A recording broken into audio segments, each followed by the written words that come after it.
All right, welcome into the Section YY8 podcast. I'm Negative Niece, joined by Harb.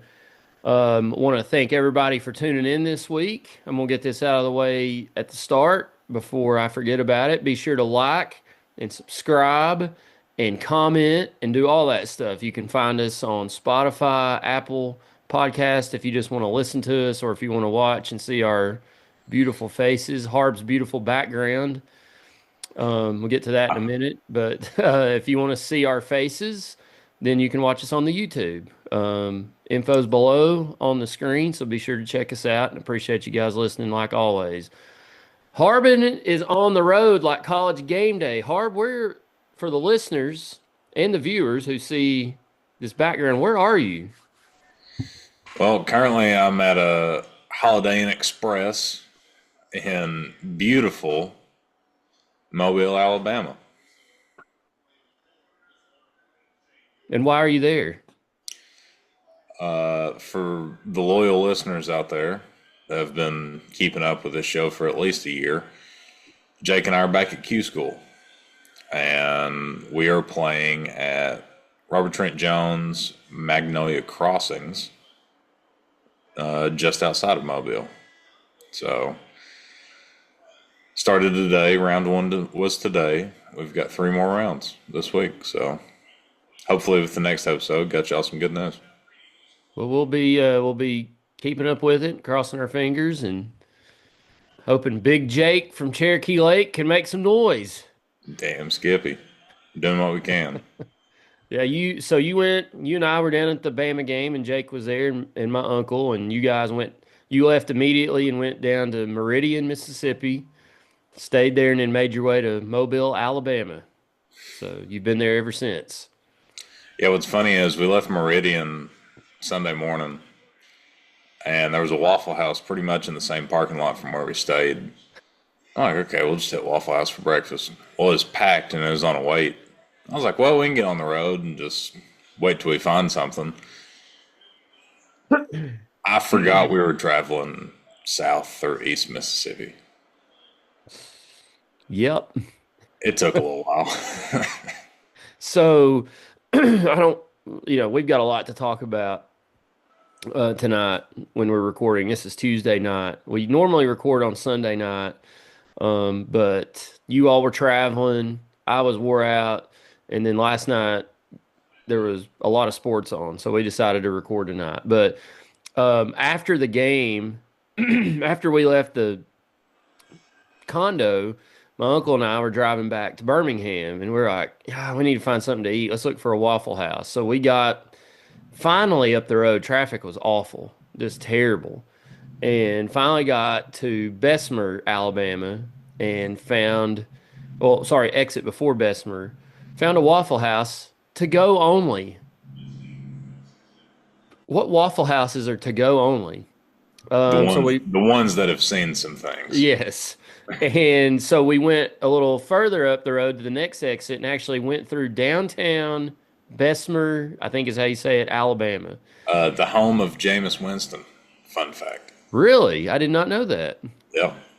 So we went through downtown Bessemer, finally found the Waffle House after making a few wrong turns. I actually drove down the wrong way on a one-way road and didn't know it, but luckily it was 2:30 in the morning, so nobody was out. I'm glad the police didn't see me because they would have probably been like, "What the hell's that guy doing?"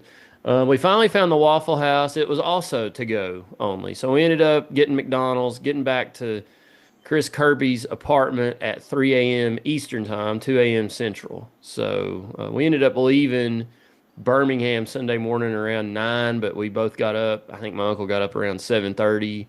I got up around 8, so very, very little sleep Saturday night, which we'll get into, part of the reason why we had very little sleep, but it was a long night Saturday night. But first, before we talk about Saturday night, Tennessee and Alabama, another loss, there's been some other breaking news, Harb, that came out on the way to Tuscaloosa Saturday morning, and that involves our baseball coach, Tony Vitello.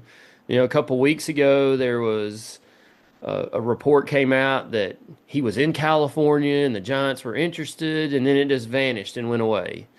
And the Giants actually, was it on Friday last week? And I just happened to catch this, and it caught my eye for a second, and then I moved on. But Nick Hundley, who played for the Giants, removed his name from contention for the managerial job. And then it's less than 24 hours later, my phone starts blowing up when we're in Birmingham that Vitello and the Giants are closing in on a deal. Well, this was Saturday afternoon, so we're expecting, any point Saturday, Sunday, we're gonna find out Tony Vitello's left us and gone to San Francisco, and then Sunday comes, nothing happens. I'm expecting a text on the way home, never got one.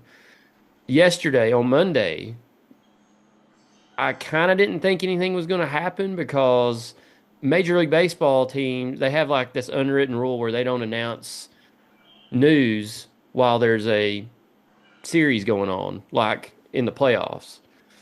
Well, the Blue Jays extended the series and they had a game on Monday night. So that wasn't going to happen Monday night. So I kind of thought if it was going to happen, it would happen here on Tuesday. Well, it's 9:21 here on Tuesday night, and there's been nothing.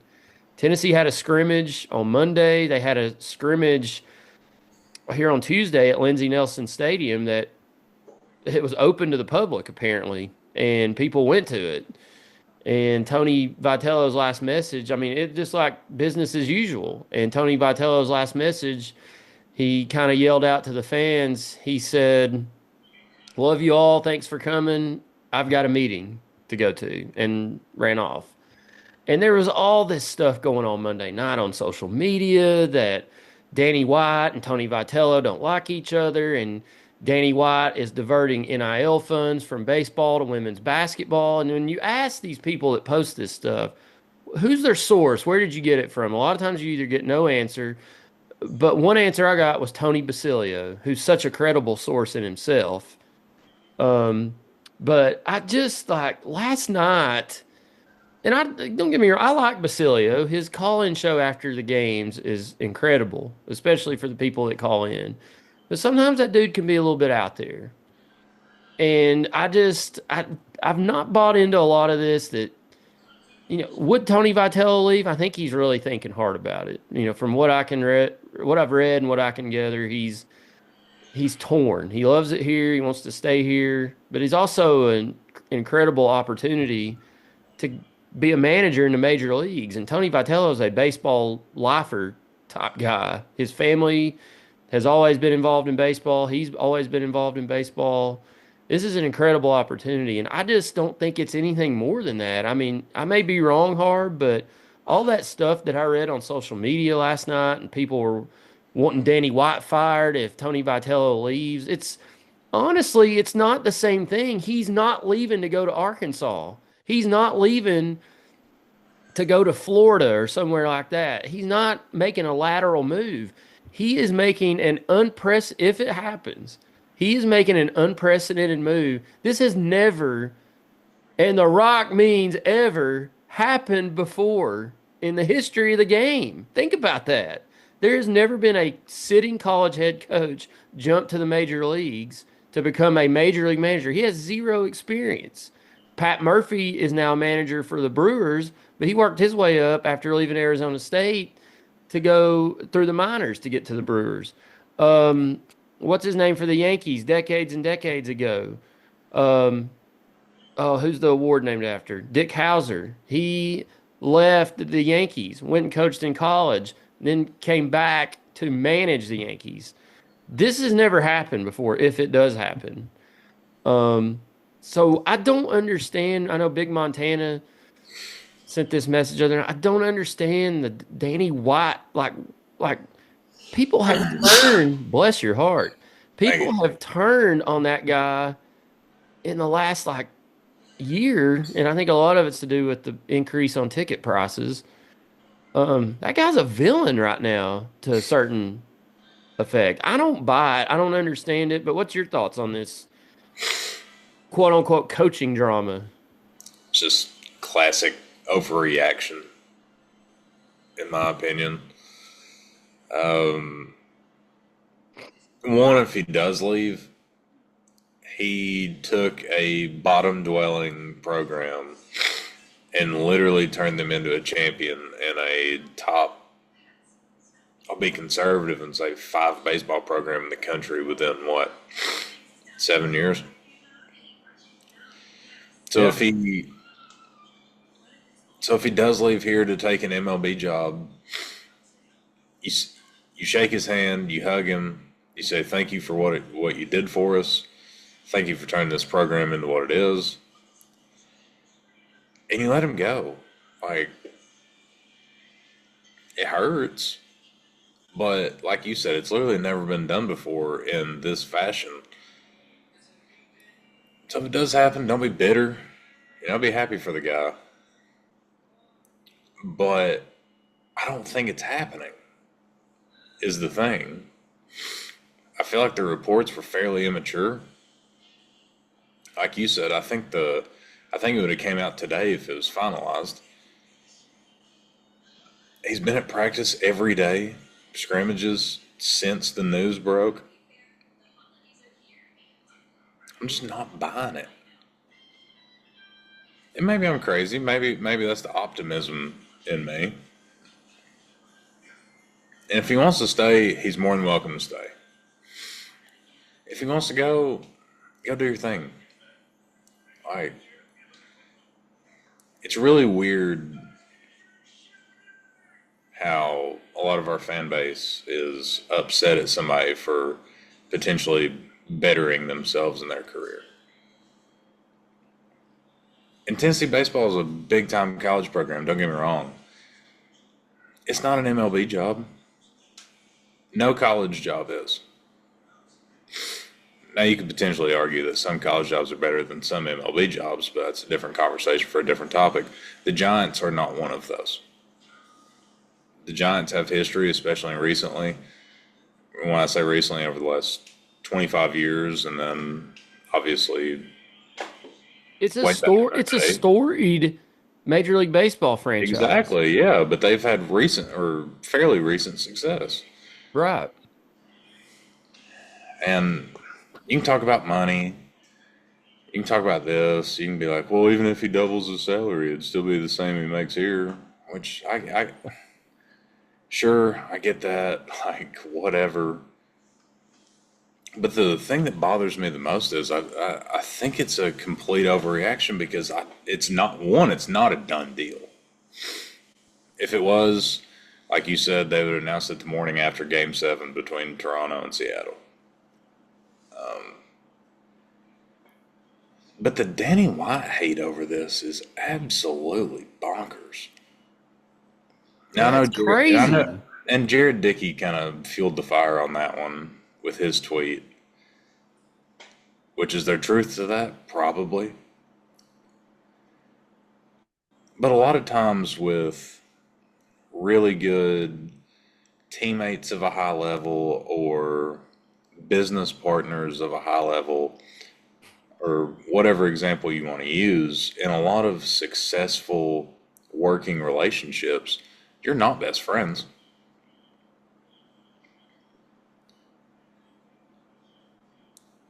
In a perfect world, do Danny White and Tony Vitello love each other and go out for beers every once in a while? Yeah. That's not how the real world works, typically. And even if they do or don't like each other, I think we've spent way too much time talking about this part of it anyway. What they're doing's working. And whatever Tony Vitello asked for, Danny White pretty much got it, which I cannot speak on the NL stuff. I can talk about stadium renovations. I can talk about his assistants getting pay raises instead of him. He even got a pay raise. I can talk about all those things. And Danny White said, sure, here you go. Now, the NL thing, like I said, I have zero idea on. Be honest with you, I think little to nobody actually knows that for a fact.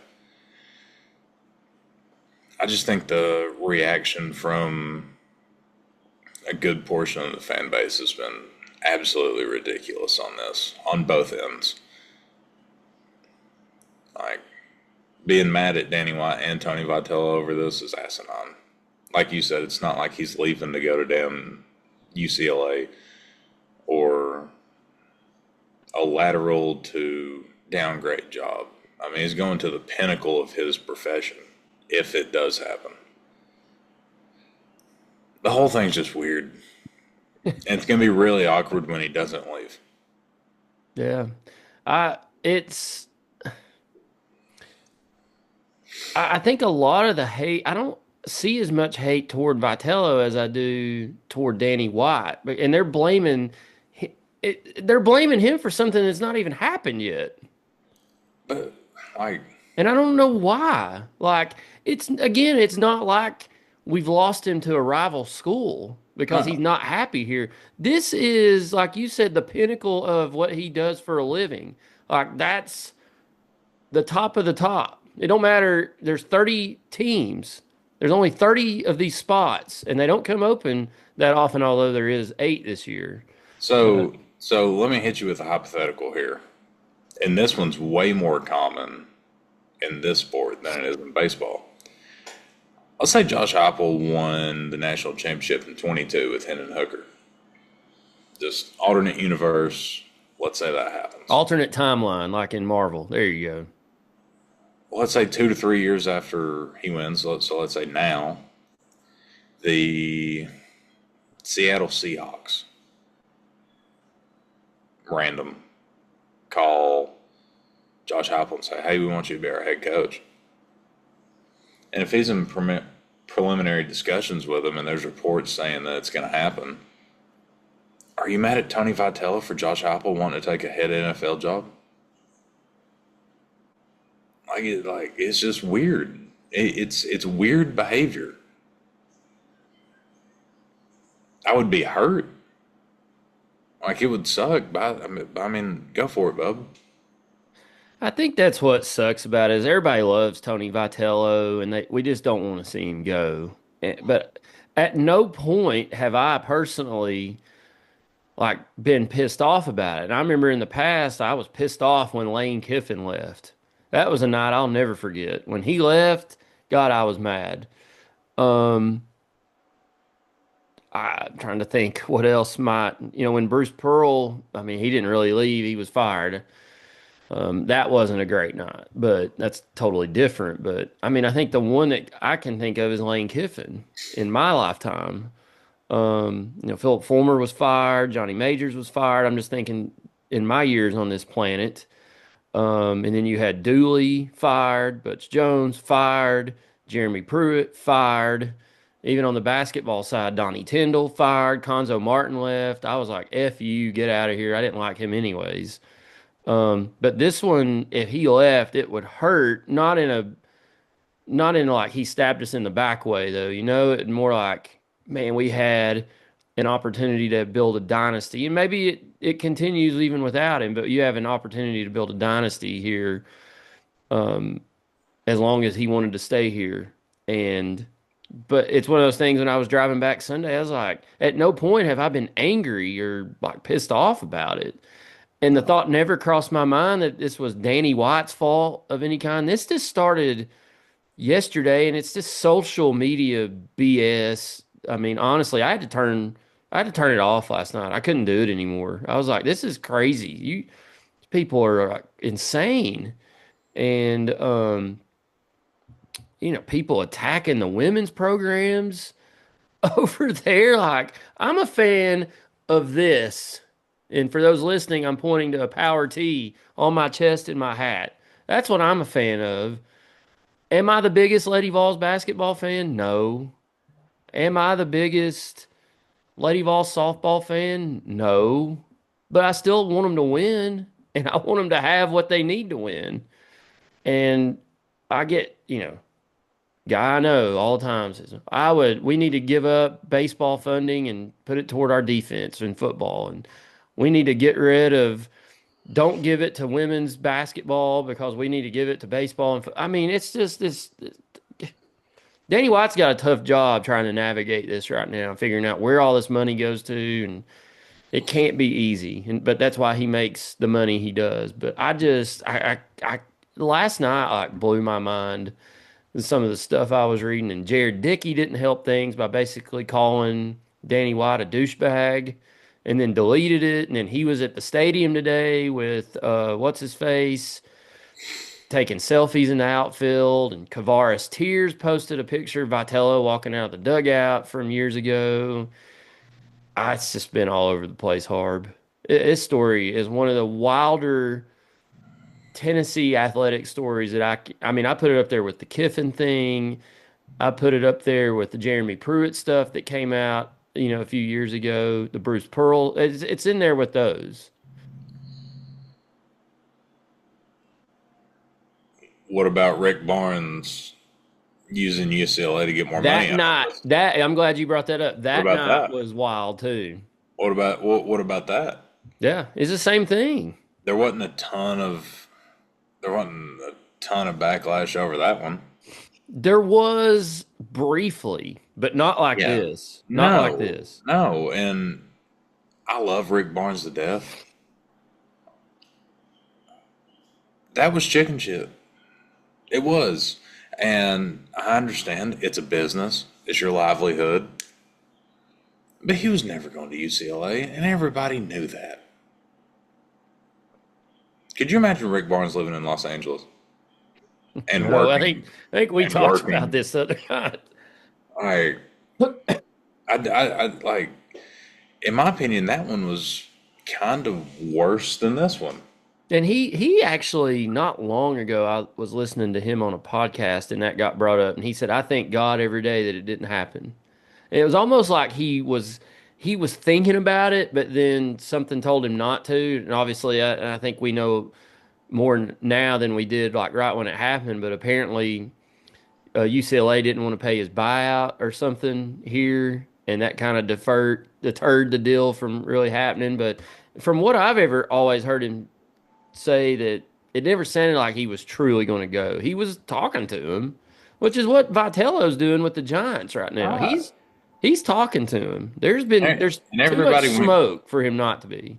well, and everybody went crazy over that text they sent a reporter, I think, on Saturday when somebody asked if it was a done deal, and the way he worded it was like nothing's done yet, Yeah. or nothing's set in stone yet, or he used the word yet, and that's kind of what fueled all of this. But I think we've wasted too much breath on it. But you and I have talked. If it does happen this week, we'll do a little emergency show and talk about it. Until then, we have the best baseball coach in college baseball, and he's still our coach, and he's been there every day this week. Yeah. He has. And don't overreact to some stupid shit and try to fire one of the best athletic directors in the country just because you're mad that football tickets have went up a little bit. That's as plain as I can put it. That's the crazy thing. Think about how since Danny White's been here, how good the athletics department's been. Like I've literally, never seen it like I'm 41 years old. It's never been like this. literally 4 months ago, not even. Everybody was talking about how our athletic program was best in the country, how Danny White was the man, blah blah blah.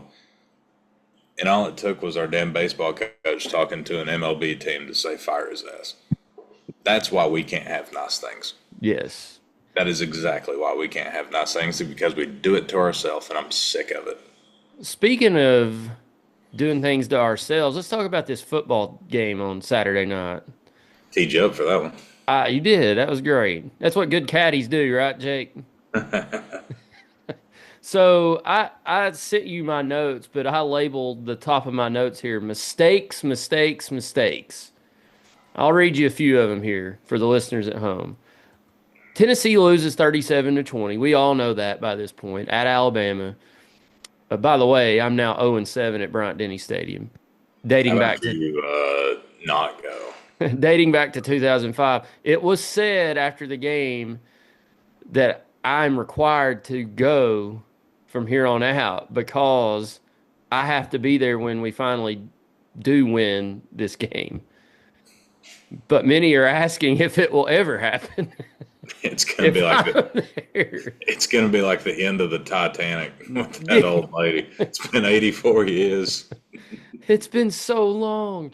Um, but we were all together after the game, and it's like felt like it's like most of the games this season for Tennessee, things have been left out on the field, left on the table. Just a ton of mistakes overall all night long. Right out of the gate, false start on the second offensive play of the night. Then you have to punt it and you pin Bama back on the 11-yard line, and they proceed to drive, or 9-yard line. They proceed to drive 91 yards on their first possession. And we had Ty Simpson pinned for a safety, Yes. and he And rolls just out and throws a 16-yard dot.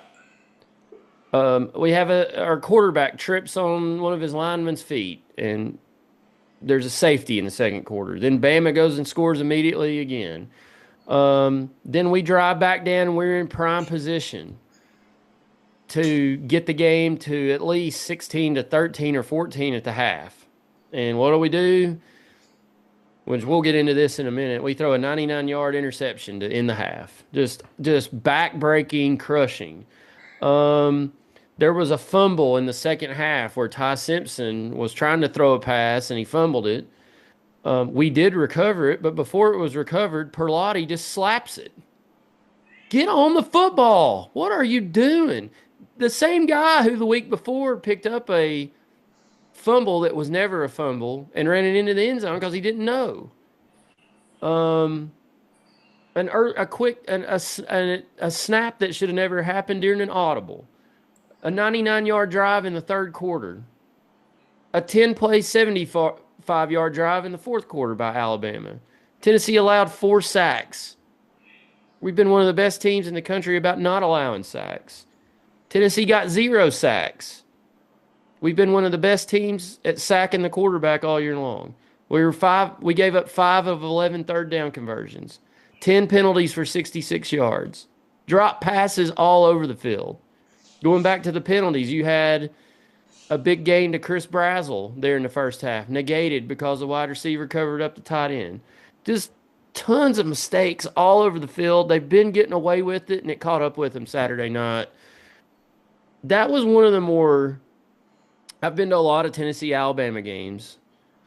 That was probably one of the most frustrating Tennessee Alabama games I've ever been to because I'm not saying we were the better team, but Tennessee was not out talented on that field Saturday night.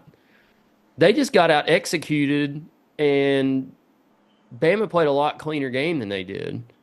It's obvious and clear. Even we talked about this after the Georgia game. Tennessee's closed that talent gap, and they've absolutely done it with Alabama.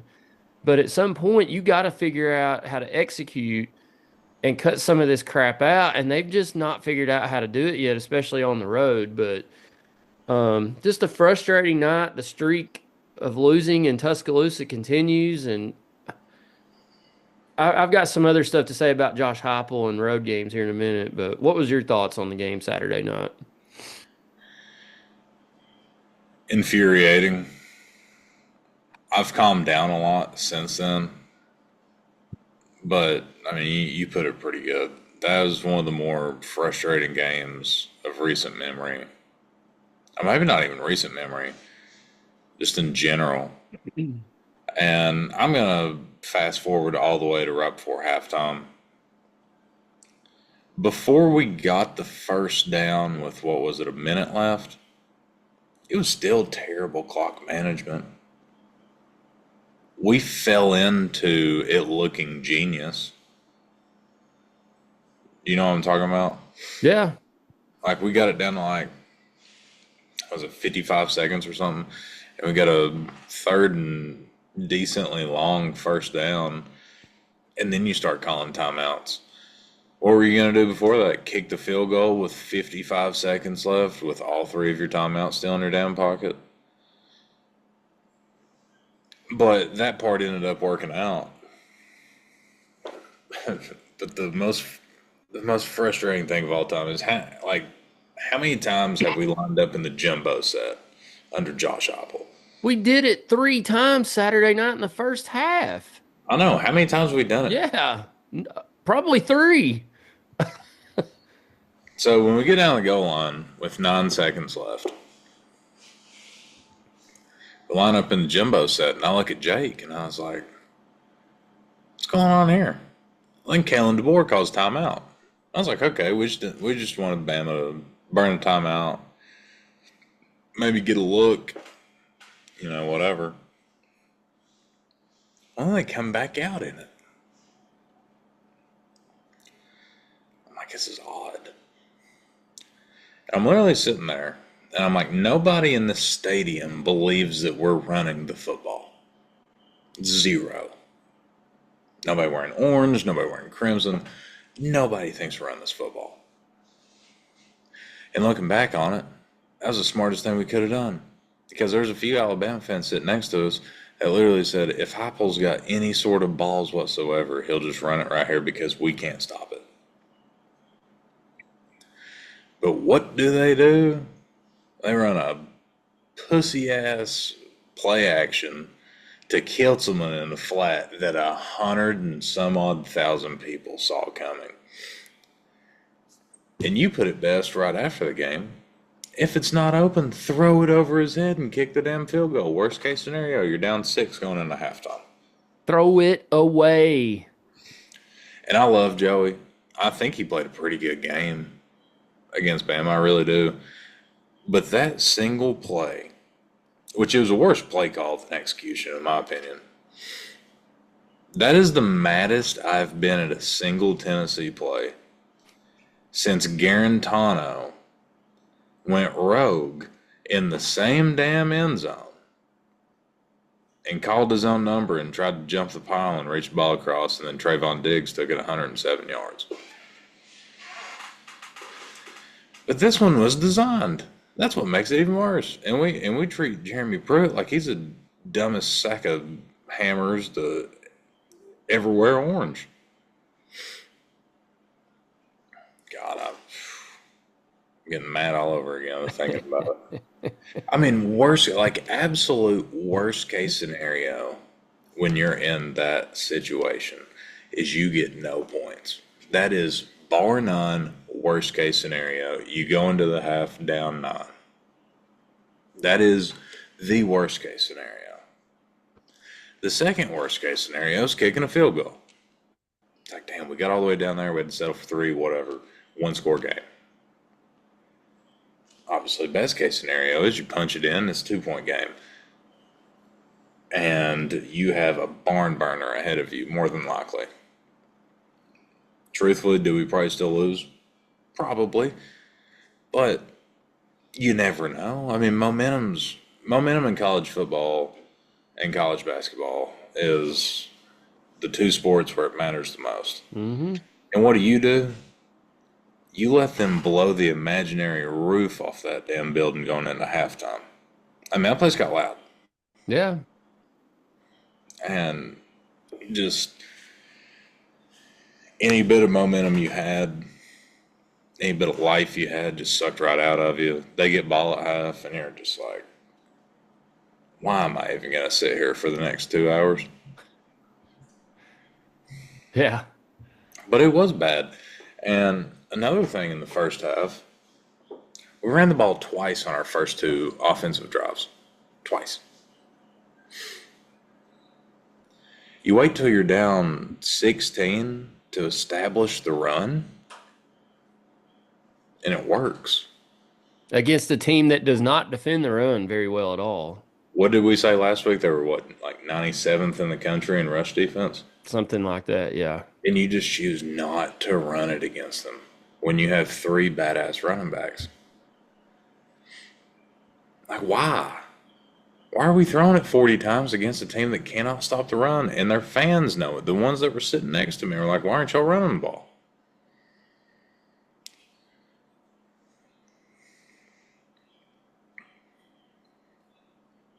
This coaching staff overthinks it on the road. It's like I can't put it any plainer. We're in year 5. And in year 1, we were so much more aggressive on the road because we had nothing to lose. It was just kind of like, if we win a road game, it's whatever. Like, it's a bonus because we're not supposed to beat Bama on the road. We're not supposed to beat Florida on the road. We're not supposed to do this.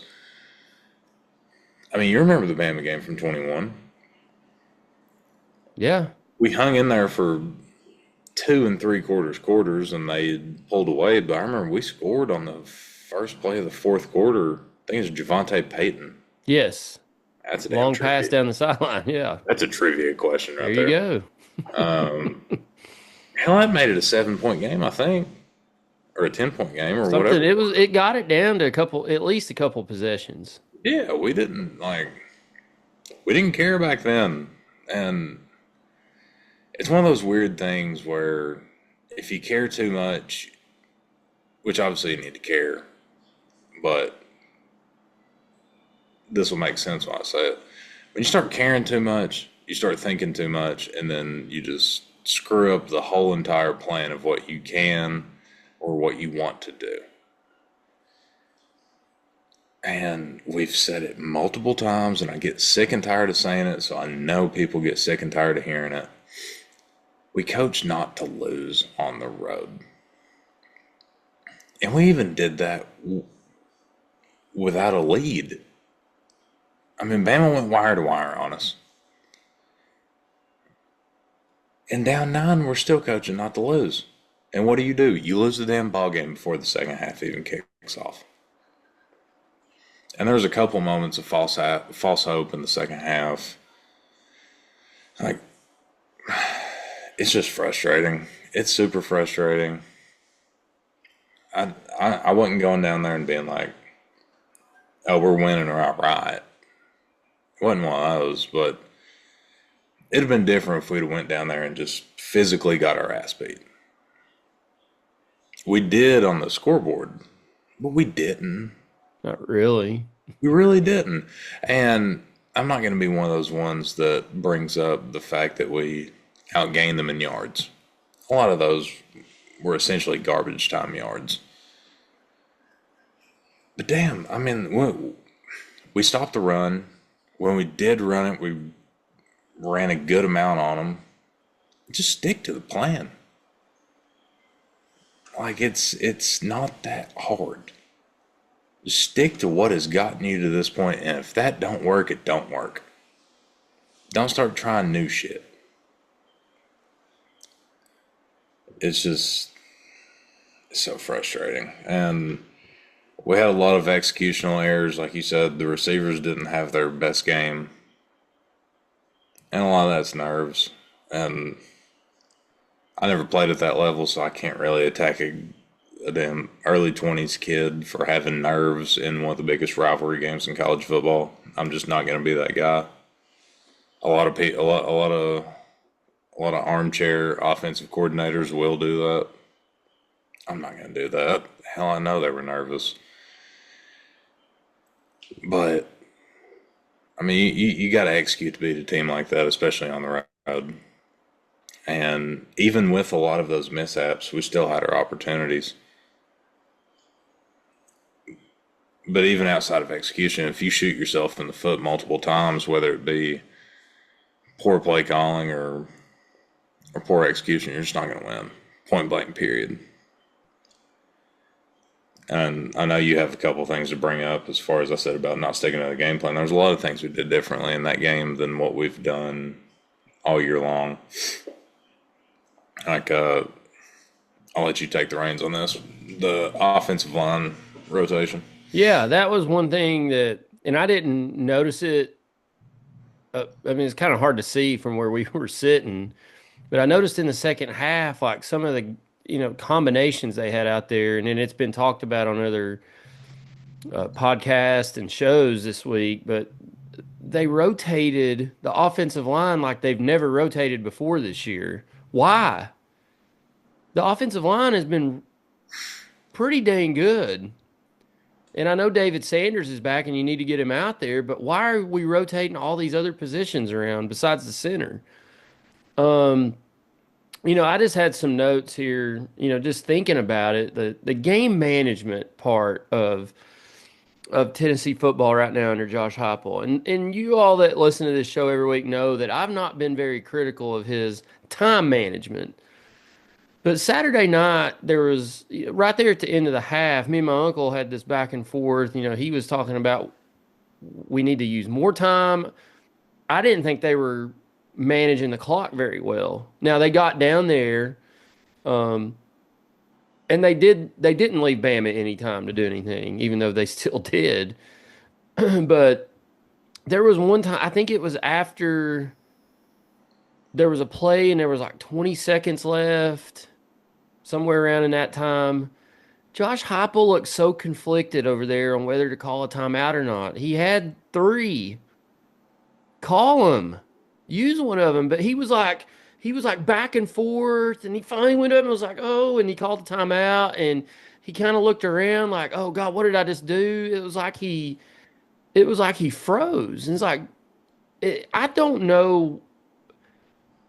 I don't get it. Like, this should not be this hard for somebody who is that. I think Josh Heupel's a really smart football coach. X's and O's guy. He's really good, I think. He's a pretty decent recruiter. I mean, top 10 classes every year. I think the locker room's in pretty good shape, even though the Nico stuff went on. But for the most part, I think he's got a pretty solid team that seems to genuinely like each other, and there's not a lot of drama going on. I think coming out of the gates, he's usually pretty good, especially at home during a game. But there's something. This isn't just something that just started. I mean, you can go back to Florida in 2023. What in the world was going on down there that night? They just looked like deer in the headlights. You go back to Bama 2 years ago down there. You The lead same 20 to year. yeah, the same year. You lead 20-7 at the half and just completely go into a shell in the second half. Um, this year, there's been some point out that his clock management wasn't great against Georgia.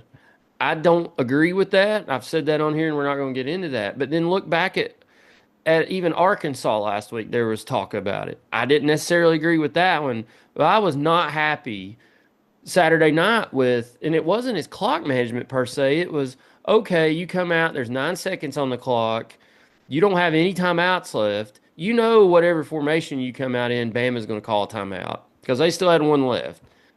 And you come out in an I formation. I looked at my uncle and I said, Bama's going to call a timeout, but this is the stupidest formation I've ever seen. For a team that doesn't run the I set, doesn't get under center hardly at all, and has no, it'd be different if we had one timeout. Sure, line up in the I formation, try to run it in. Um, Not only does Bama call a timeout, we come back in the same formation. Bama comes out in a more pass defense formation, in a more, a formation to defend the pass a lot better. We come out in the same dang formation. Why? And I made a note here. Does Josh Heupel, or a question, does Josh Heupel and this staff outthink themselves sometimes? I think the answer is absolutely they do. And I don't know if that was Joey Halsey's call, if that was Josh Heupel's call, but I think in their minds they're thinking, well, we're going to get them right here. They're not going to expect us to come back out in this formation. And it wasn't the formation's fault that Joey Aguilar threw that interception.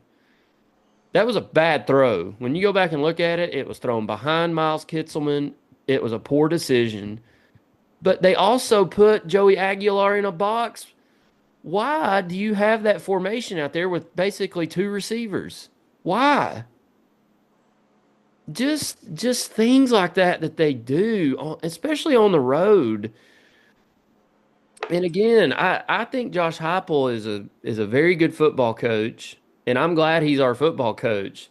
But my question here, after talking about all that, what does Josh Heupel need to do to take the next step, not only as a football coach, but to get this program to the next step? Because what they're doing on the road right now, this program's never going to compete, not win an SEC title. They're never going to compete for one. They're going to win 8 or 9 games every year. They're going to go to the Gator Bowl or the Music City Bowl, or maybe we'll get to the playoffs. That's it. Unless he figures something out, and maybe this is me overreaction overreaction Sunday here on Tuesday night. But I've seen enough now in 5 years, and I want Josh Heupel to succeed. But he's got to figure something out, and I don't know if that's changing some coaches on his coaching staff. I don't know if that's hiring somebody to help him with the analytics or the game situation points, when and when not to call timeouts. I think that's something that it's an instinct thing. Like, I don't think you should hire a coach like, if there's 14 seconds on the clock in this situation, you call a timeout. It's got to be a feel and a situation thing.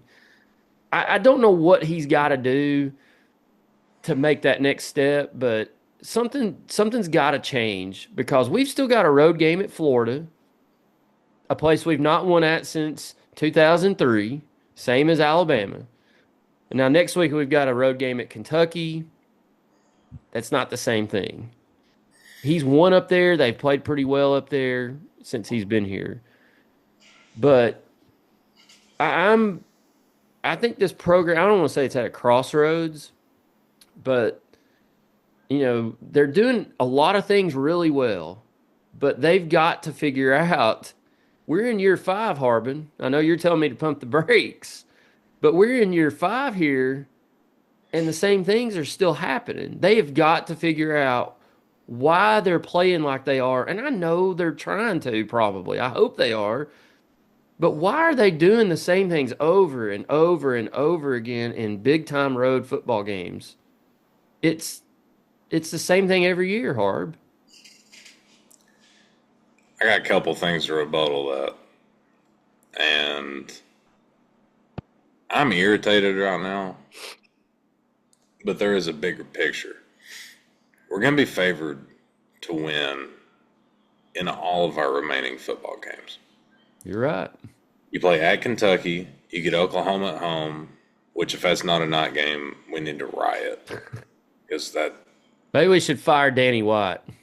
in no way should you get three or four road night games and not get a single home one. But anyway,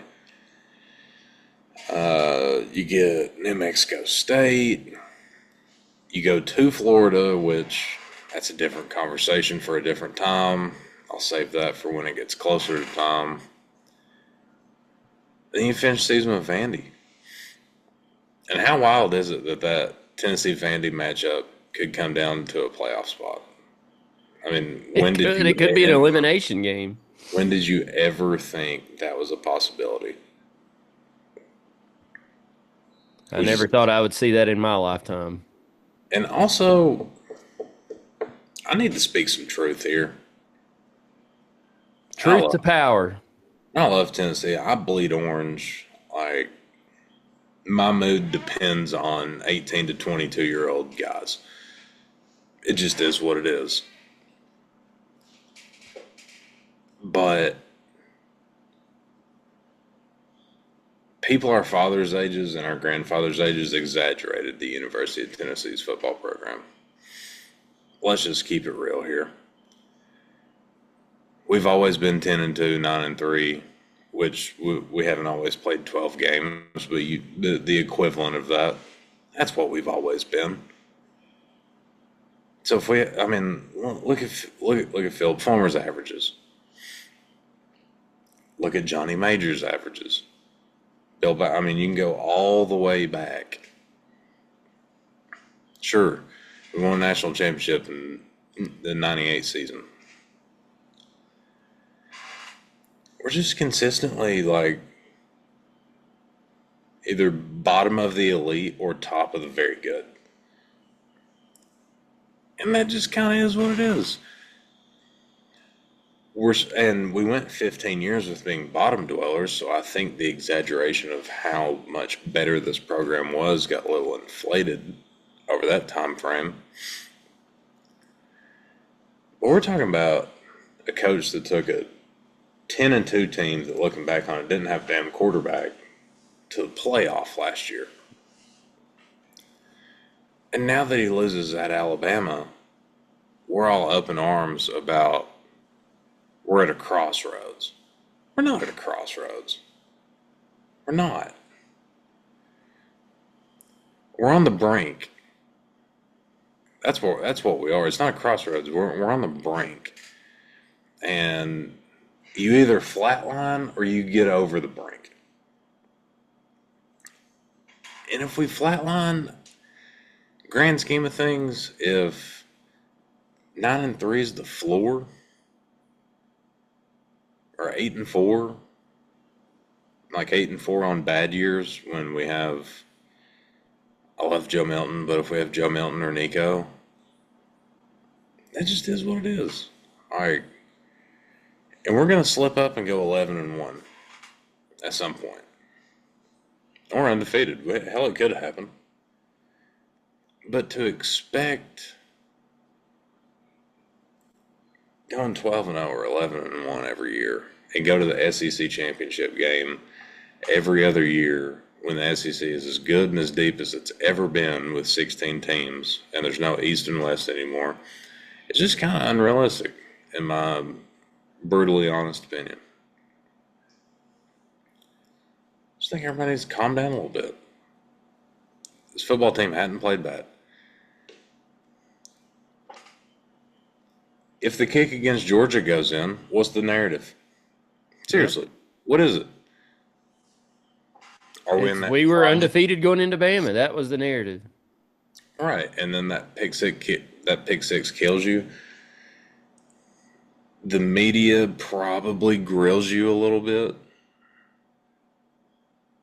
Probably a little bit more than what they are right now. But still, you have everything ahead of you. And the conversation is way different. I don't know, it's just... this is a perfect, like, parallel to the Tony Vitello stuff. It is. It's just, I mean... we love to overreact, and we got so used... We call it battered Vols syndrome. We got so used to having something to gripe and complain about that we're kind of forcing it. We're having a relapse. We haven't won in Bryant-Denny since 2003. And I understand every time you lose down there, it's going to hurt a little bit more. But people are acting like it was a damn shoe-in, and then we went down there and won. It wasn't. And I think it hurts a little bit more because week 1 to 2 to 3 of the college football season, everybody thought Bama wasn't going to be good. Hand up, I was one of those. And then, in turn, they used that Florida State game as a fire under their rear end, and they've been a very, very, very good football team ever since then. Arguably playing the best football in the country. I don't think they're better than Ohio State. You could argue that they are. Yeah, but I think over the last, 5-6 weeks, they're playing some of the best football in the country. They just play solid. And Ty Simpson is like that last extension of the Nick Saban era. And I think a lot of programs and hopefully players kind of look at this and see, maybe it was smart for all those years for quarterbacks to sit 2 or 3 years and learn and then actually get to play for a year or two. Maybe that does actually work. And maybe NFL teams will look at that too, which I'm getting way off topic on that one. But yeah, I didn't mean to say that Tennessee was at they're at a crossroads, the season is collapsing, anything like that. I just think that, the same things keep happening on the road, and for them to make that next step, they are at a crossroads. Like, what do we need to do to make that jump? And I don't think they've not figured it out, but Josh Heupel's in year 5. Unless something just catastrophic happens, he's going to be here next year, going into year 6, and next year's schedule is, look on the road. Where'd it go here? On the road next year, you got to go to A&M and to Arkansas. You've never won at A&M. You lost at Arkansas last year to a team you should have beat. You're more talented and then you go to South Carolina, a place you've not had a lot of success recently. and to Vandy, which Vandy is Vandy, but he's got figured out. They as a program got figured out because this conference will eat you alive, and they got to figure it out. But look at the. My uncle made this point, and we talked about it too Saturday night after the game. Tennessee lost to Georgia by 3 in overtime. Very easily, we could have won that game if the kick goes. And then you lose by 17 to Alabama, but that game was a lot closer than the score indicated. So you've lost to the number 4 and the number 5 team in the country. Like things aren't probably as bad as they seem. It's just when you look at it, I think a lot of times we're guilty of this. I remember the basketball season back in uh, 2018, 19, when, Tennessee was number 1 in the country there for a while. But even when we were number 1, like you're watching every game, and I'm getting text messages from Cruz and Burke and all these other people, and we're just pointing out all the bad that Tennessee can't do this, Tennessee can't do that, and then we end up winning. Well, we got away with that one, and it's like we're in a bubble watching our team play, and you get so used to seeing them and know them so well that you only see the bad that they do a lot of times. And we do have that BVS, and um, this team's not as bad as we're letting on that they probably are, but they've got some things they got to clean up. And it's the same things they've had to clean up for years now: penalties, mental mistakes, game management from the coaches, drop pass. I mean, just you name it, they've done it, especially on the road. And they got to figure it out because they got a road game this Saturday against Kentucky, which we'll talk about here in a minute. And they got one more at a place they've not won at in 22 years. So they better figure it out for that one because they fired their coach. They're actually not playing bad football right now. I can guarantee you that's going to be a dogfight. Harb, I was looking at the FPI matchup predictors while you were talking a minute ago, and yeah, we're favored in every game according to that, but it's dropped significantly in every game. I mean, we were 80-20 to beat Kentucky. Now it's down to 75-24, 75-25. We were pretty heavy favorites to beat Vandy. It was 80-20. It's down to 58-41. Obviously, that's changed a lot because they're winning. Florida is still kind of holding steady at, well, I mean, it's dropped quite a bit, 62% to 37%. Oklahoma was, I think, 60-40. It's down, it's like 65-35. It's down to 58-41, 58% to 41%. Still pretty, it's not heavy favorites, but those percentages have dropped quite a bit over the last few weeks. And Tennessee can't sit here and wallow in self pity and woe is me. They got to figure it out because they need to go to Kentucky. They're 9.5 point favorites at a place they've not lost at very much in my lifetime or ever. They need to go up there and take care of business. Good football teams will do this. And so we'll learn a lot about this team on Saturday. If they come out and struggle and it's a 4-quarter battle and they have to scrap and claw and barely get out of there like they did against Mississippi State, I've got a lot of questions. And again, I had Tennessee going 9-3 this year. I did not pick us to beat Bama. I did not pick us to beat Georgia. Hell, I didn't even pick us to beat Florida. So if we lose to Florida, it won't be technically an upset in my mind, but my eyeballs tell me that we're the better football team this Saturday, and then we're the better football team against New Mexico. We're better than Florida. Vandy and Oklahoma, I've got a little more doubt about now than I did, but we can definitely beat either one of those teams if we play Tennessee football, clean football, and take care of business. They can beat anybody left on their schedule and go 10-2. They absolutely can. And that starts this Saturday. That starts this Saturday. Yeah, I think if you do that, especially if Oklahoma and Vandy continue to win, you're in the playoff back-to-back years. Yeah. So is the sky really falling? No. No, It's not. It's not. You can be pissed off about a game, but also be honest and say that the sky's not falling. You gonna do power rankings? Yeah, we can. You want me to go with mine? Whatever you want to do. I can go or you can go. I'll start. I'll go. Okay. So I told Har before we started recording, I did make a change to my bottom four. First time since we've started releasing these. I've got Kentucky at 16, Tennessee's opponent this weekend, Arkansas at 15, South Carolina at 14. My newest bottom four member is Mississippi State. They dropped to number 13. They lose at Florida this past weekend. Mississippi State drops to 13.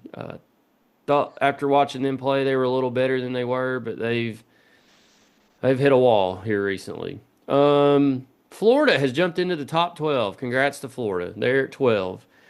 Um, they beat Mississippi State this weekend, and they've won two in a row, and then they fired Billy Napier. I kept Auburn at 11. They lost another heartbreaker, this one to Missouri in overtime. A lot of drama. Talk about coaching drama. A lot of coaching drama going on down in the Plains right now with Hugh Freeze. Will he or will he not be the coach the remainder of the season, or will they make a move after the season? A lot to talk about there. I dropped Texas to 10. I'd moved them up to, I believe, 9 or 8 after beating Oklahoma last week, but they looked horrible against a bad Kentucky team and had to go to overtime to beat them.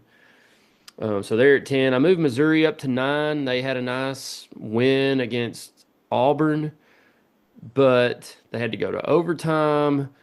Auburn's not great. I just still don't believe in Missouri. I just don't. LSU, I dropped them to 8. Lost to Vandy. Vandy's a good football team. I hate to say it, but they are. Um, Probably a lot of drama in LSU with their coaching situation. The Cajuns cannot be happy with where that program's at in the what There have 22. been LSU fans on Twitter sarcastically saying, "Man, I pray to God that Penn State doesn't take our coach." I mean, they're in year 4 of Brian Kelly, and where are they going? Moved Oklahoma up to 7. They beat South Carolina by either 19 or 21 this weekend. South Carolina stinks. They're awful. I dropped Tennessee to 6. If they don't clean some things up, they might drop even further. But I've got Tennessee at number 6. After the loss to Alabama, they can rectify some things this weekend. I've got Ole Miss at 5. They lost a game they probably should have won at Georgia, and we've said, I think you could say that about us. We should have beat Georgia.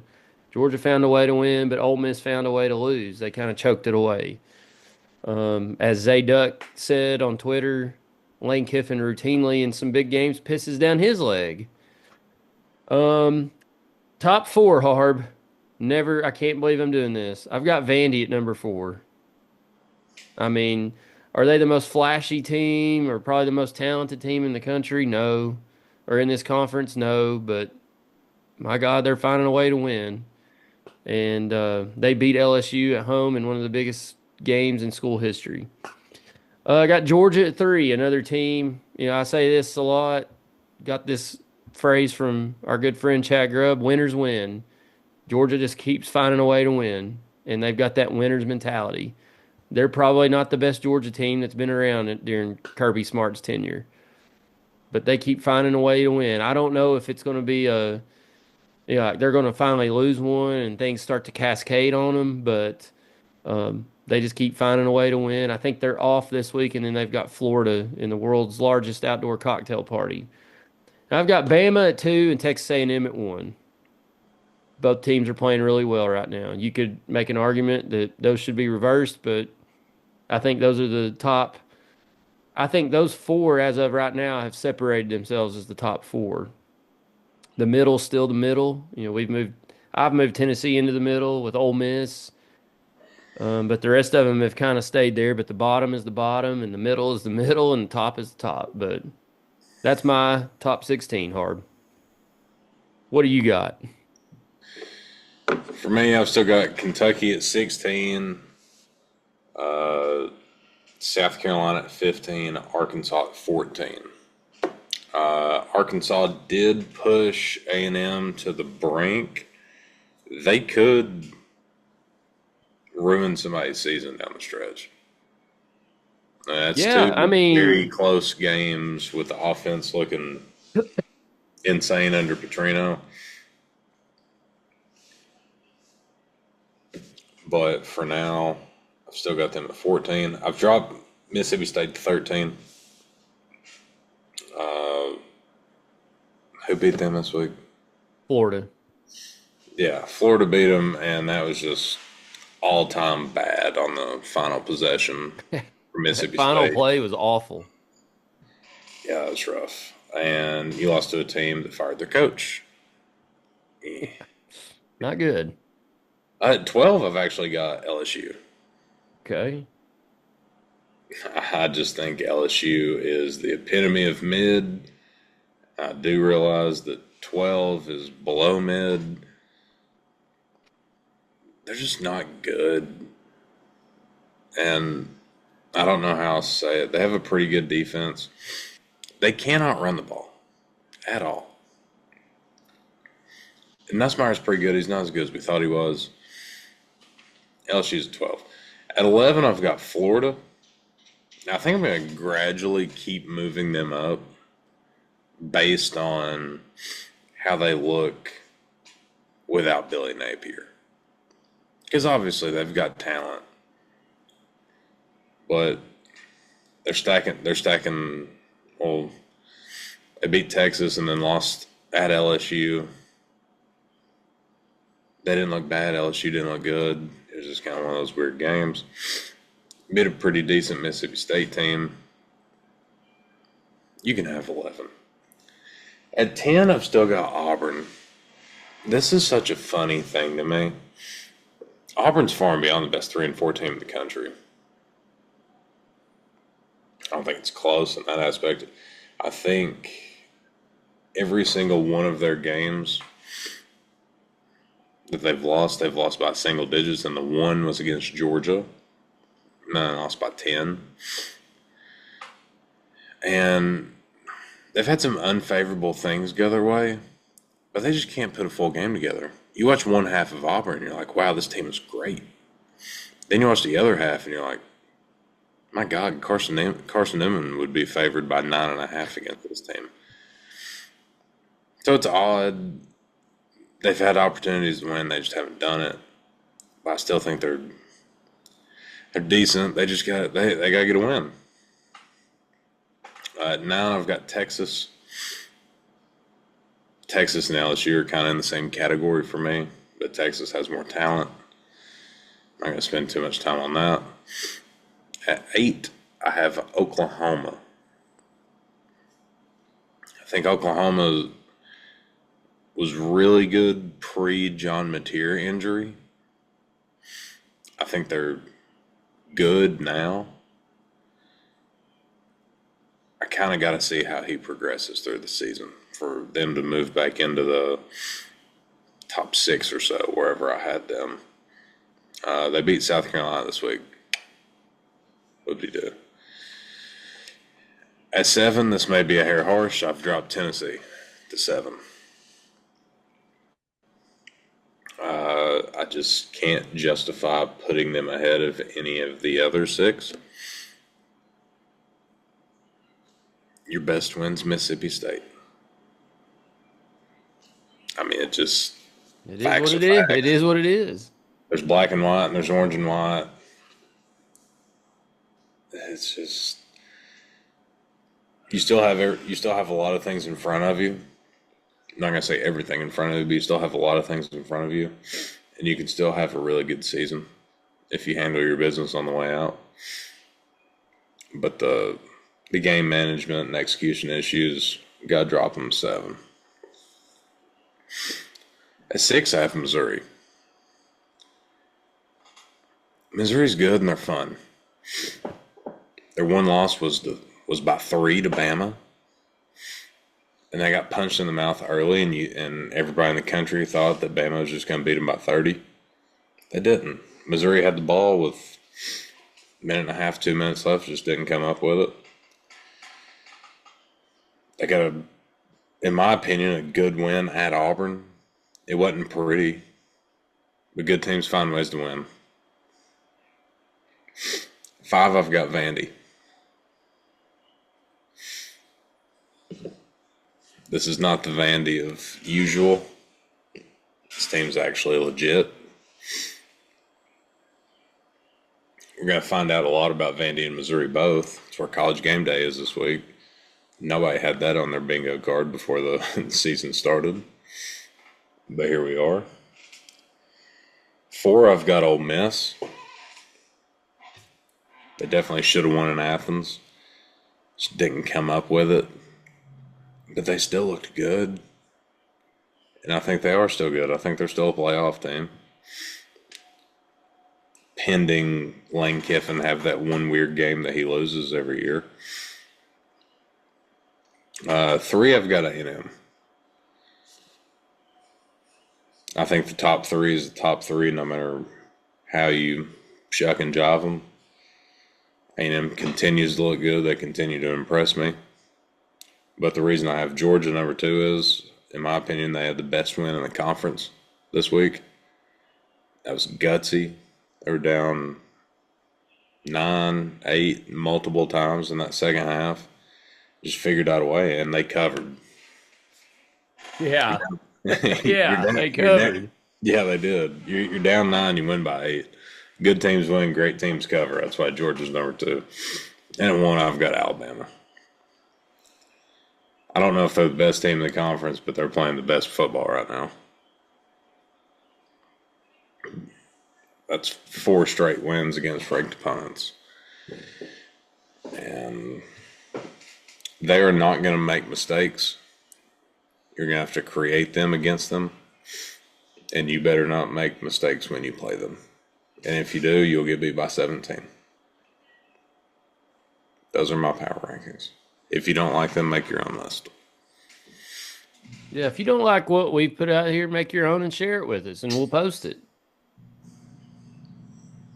I mean, we're not again. We want engagement from our users. So, Harb, Tennessee's at Kentucky this weekend. We mentioned it a minute ago. In the words of my former co-host, historic Kroger Field, Gavin. Shout out Gavin. Tennessee. What? The Grosh. Well, I'm trying to look up. I believe the current point spread's at 9.5. It looks like it opened at 8.5 in favor of the Vols. Yes, it is still currently at 9.5, but it did open at 8.5. Over under 54.5. So it looks like some money was put on the Vols to get that line up to 9.5. Here on Tuesday night, we'll see if that moves any as the week goes on. Tennessee's 5-2, 2-2 in the conference. Kentucky's 2-4, 0-4 in the SEC. They've lost SEC games to Ole Miss 30-23, at South Carolina 35-13, at Georgia 35-14, and to Texas this past weekend 16-13. So, what are you looking for this weekend out of the Vols? This is one of those games where if you're good, and I don't mean like good, I mean like if you're like legitimately good, like I think we still are, it's a game you go in there and handle. Like you go in, win by multiple scores, get out, don't sweat a ton. You just go in there and handle business. It's more of a rivalry game for them than it is for us. Let's go out there, punch them in the mouth, go out there with a case of the red ass, and just forget about last week and just take care of business. Like that's what good football teams do. And you and I and Eric talked about this probably about an hour after the Bama game ended. You expressed a slight bit of concern over this game. No, my uncle did. I did not. Well, you fairly agreed with him. Maybe. But y'all made a decent point. When a team has multiple close games, they kind of scratch and claw and win. Well, we lost the first one, won the next few, and then one kind of unravels on you. It can kind of be a snowball effect, Yes. and you can win and you can lose multiple after that. Maybe it's a confidence loss or something like that. If you lose this game, there's major concerns for this football team. Major. With that being said, I don't think we do. I think we go up there and handle business like we always do. But if you do, oh boy. Yeah. There's a lot. Yeah, you're right. There's a lot. If they go up there and lose to this Kentucky team, which look, I've been alive long enough to see Tennessee go up there and struggle with teams that were probably worse than this Kentucky team.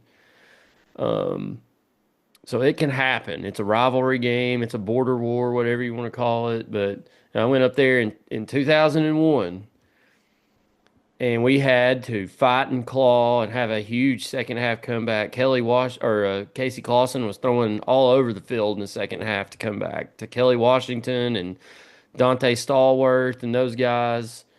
I've been up there a bunch and seen us struggle against some really bad Kentucky teams. And again, I mean, I'm not saying we come out right out of the gate and go up 21 or 24 points. That would be nice if we did, but I think Tennessee's obviously two or three scores better than this team. And I'm interested to watch how they respond. Do they come out and do they struggle? Is there a lot of, mistakes, penalties, drop passes, things like that that keeps Kentucky around and Tennessee has to fight and claw? Or do they come out and put their foot on their throat early? It's a sign of a good team if they do. And it will make me and you and a lot of others feel a lot better if they do that Saturday. I think we win. I think we cover. How we get there is probably another story, but Tennessee and Kentucky, 7:45 Saturday night at historic Kroger Field. You were at one point going to this game. I don't think you are now. I'm not going. So rest easy, everyone. Place your bets accordingly. Negative Nice will not be in Lexington this Saturday. So there you go. Before we go, hard programming note. We normally record on Sunday nights, and we didn't this week, obviously. We probably won't next week either because yours truly will be at I can't wait for this, to be honest. Tennessee is hosting Duke, and it's not a real game, it's an exhibition. But this Sunday night, Tennessee versus Duke at Thompson Bowling Arena, sold out. The Duke Blue Devils. I never thought I'd ever see it. The Duke Blue Devils playing in Thompson Bowling Arena. Even though it's an exhibition, we'll be there. So I think it's 7 o'clock on Sunday night. So it'll probably be later before I get back. So we'll record later in the week next week. But just Is that going to FYI, be on TV? it is. It is on ESPN2, I believe. Good deal. Should be fun. I mean, both teams are obviously ranked. Oh, they got the Boozer twins coming in too. I believe that's right. Yes. I'm trying to pull up the schedules, see if it's even listed on here. Bet it's not. Sunday the 26th. No data available. Well, I looked at Ken Palm the other day. Tennessee's 9, Kentucky or Duke's like 7 or 6, 7 or 8, something like that. So, according to the computers, two top 10 teams are playing each other in this exhibition game. Tennessee scrimmaged Ohio State on Saturday while we were traveling to Tuscaloosa, and while news of Tony Vitello broke, they were in Pratt Pavilion. And they played, I think it was two different games, but Tennessee won by a total of 109-96, which is a ton of points. They said Jacoby Gillespie was the best player on the court the whole night. Nate Ament had some flashes. I watched a podcast with Rick Barnes a couple weeks ago, and he didn't say this, but he alluded that they're going to play a lot faster this year. And by the judging of the score, both teams played pretty fast, with that many points being scored. But excited about Sunday. Tennessee hosting Duke. It is on ESPN too. I just found it. So if you can't go, then you can watch it on your TV. So it should be fun. Even though it's an exhibition game. I went to the Tennessee Indiana exhibition game last year and it was not as fun. It's weird watching these exhibition games because they play so many combinations of players that won't normally be in the game, both teams. And the coaches, like last year, Woodson and Barnes were just at half court, like having a conversation with each other right in the middle of the game. And it was just, I looked at my dad and I was like, man, they're just over there like hanging out at the scores table. So should be interesting. Sold out 21,000 on a Sunday night at Thompson Bowling for a scrimmage, pretty much. So Was it last year or 2 years ago that we played at Michigan State? 2 years ago, that was with Connect. That was when Connect balled out up there at Michigan State. Yeah, you're right. And we barely, I mean, we were, that game was a back and forth game, but the atmosphere was great. It was like a regular game. Students were there. That was a fun one to watch. So I'm expecting something similar. And this is one of those games like last year. I was like, oh, well, I mean, Tennessee lost to Indiana in that exhibition. Who cares? It wasn't a real game because they didn't have their legit lineups that they're going to have during a real game out there on the court. So I wish college football was able to do something like this where they played exhibition games. And it's probably never going to happen, but it's one of the better things college basketball's done recently. So, Harb, anything before we go? I don't believe so. Hater and losers. Most of the Alabama fans were pretty good to me and my uncle, except for a couple. There was a bozo walking out of the stadium who had bloodshot eyes that was staring a hole through my uncle with his mouth open like a dang fly trap, and my uncle had to buck up on him there for a minute, but cooler heads prevailed and he walked away. But yeah, there's some idiots down there. Most of the people were good around us, though. I'll give them that. No, yeah. Honestly, that was extremely civil. Shout out to the condo boys and girls that let us hang out. Uh, the Yes. others that let us pop over at their tailgate for a little bit. Everybody's really good except for the fact that my seat was 2 seats over from the overflow freshman student section, which I took 90% of it with a grain of salt, but I got a little sideways. But I can it is what it imagine. is. That's the fun of it, I suppose. When I was 18 going to UT games, I probably said some things that I did not need to say out loud. So Yeah, shout out to the condo we hung out with, Kirby. He was not there, but we went to his condo, which is literally what, 300 yards from Bryant Denny Stadium, um, give or take. Hung out there, got to see Uncle Jabu, Jason, um, former intern of mine, Tyler Hooper, and his boys were there. The credit union boys had a couple Vol bombs before we went in, so it was good to see Tyler. Hadn't seen him since the Purdue game at the Music City Bowl back in 2021. Talked to him quite a bit, but just hadn't seen him in person. But good to see him, and yeah, we had fun, except for Vols losing, but everything else was great. yeah, yeah. Overall, it was good, and I would begrudgingly do it again. I promise you, for those that are wondering, I will be there in 2027. You can If just go Creek ahead and Creek don't rise, you can go ahead and mark it down. So, Harb, appreciate you coming on. Good luck to you and Big Jake down there tomorrow. appreciate it. We'll be watching. If you're listening to this, be sure to try to look it up. Maybe I can find the link to the scoring and post it in the YouTube comments. So we'll keep our eye on him. But we'll do it again next week sometime. Sure will. Send them back to the mines. Back to the mines. I about forgot about it. That will be, if we win, it will be Back to the Mines part 5, I think. Part like 77. Let's see, we lost in 2020, so 21, 22, 23. Yeah, part 5. There might have been a basketball game slipped We in did a there. few basketball ones, I think. Yeah, it might be part 6 or 7. I've lost track at this point. But hopefully we'll send them boys back to the mines. Appreciate everybody listening again. Sorry for just getting it out, getting the show out this week. I know Tally was all worked up. I got a text Monday morning and this morning. Still no show. Like, Tally, here it is. We got you. We've not forgot about you. So We got you, sweetie. we got you, baby. You just worry about the Knox Cox. Oh, they're eliminated. Sorry. Oh, Too bad, Blake. oh. Too bad. All right. Appreciate everybody listening. I'm Negative Niece. That's Harb. We'll see you guys next time on the Section YY8 podcast.